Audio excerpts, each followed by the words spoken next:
Covering news where you live. This is 5 News.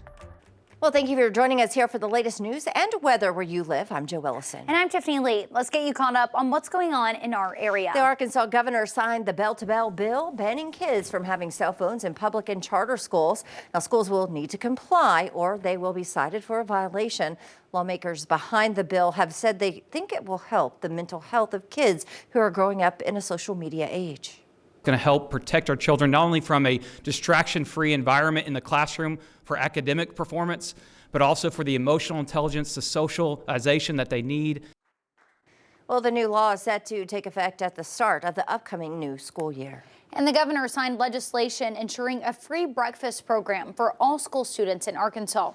Governor Sanders launched the initiative back in January during her State of the State address. Now, across the political lines, lawmakers have made the proposal a reality. We have a universal commitment, bipartisan, every corner of the state, to make sure that when our kids are in school, they will not be hungry. So I want to thank my colleagues in the legislature for making sure, along with the governor, that we're going to take food insecurity in Arkansas from the bottom and we're going to go to the top. Legislators estimate that this bill will help impact around 425,000 Arkansas families. And as we head into the weekend, the Arkansas Department of Transportation workers will continue monitoring the road conditions, saying despite most primary routes being clear, the overnight freezing temps will leave some icy spots on those secondary roads. Yeah, this is video they posted of Highway 59 south of Siloam Springs. You can see the wet roads there that they are worried about refreezing. All right, to get a check of that weather heading into the weekend, let's check in with Joshua to see if there's a warm up on the way. And the good news is we have a warm up ahead for early next week, but we just got to get through today and tomorrow morning's cold temperatures. We have a cold weather advisory in effect through 9 a.m. on Friday. This is not for all the coverage area, but areas mostly north of I-40. Starting off the morning pretty chilly, as you can see, single digits to the lower teens across northwest Arkansas, teens to potentially lower 20s, depending on where you're watching from in the River Valley. Now, the good news is the wind is calm.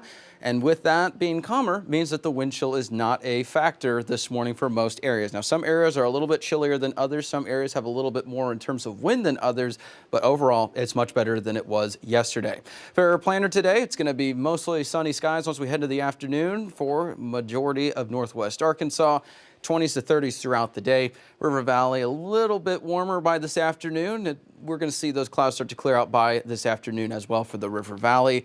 Overall, highs today, lower 30s to mid 30s northwest Arkansas, mid to upper 30s for the River Valley. So we have that warm up that I mentioned coming up by Monday into Tuesday, and you can see it's going to be into the mid 60s to start the week. And we're so looking forward to that. So tired of this winter weather that we have had with an extended period of these record lows the last several days with those dangerous wind chills. But that's going to start to clear out. Much better feeling temperatures by early next week. Back to you. Well, thanks for that, Joshua. A local woman involved with U.S. figure skating has learned to live with grief. Yeah, 3 of her group members died in the Washington, D.C. collision. This was between, you remember, a military helicopter and a plane 3 weeks ago. Double gold medalist for U.S. figure skating, Tony Miller Lowry, lives in Farmington. Right now, she's a team leader for the association. Elite athletes were chosen for the National Development Camp in Wichita, and Tony was in charge of 20 girls. 3 of the girls and their parents Tony had just spent the week with died in the crash. Eyes were glued to my phone or the TV, and I realized later on that night that was it, that they're gone. Well, 6 days later, and still grieving the loss of the girls, it was time to pack up and head to the next competition in Italy. But Tony worked to keep the victim's memory alive.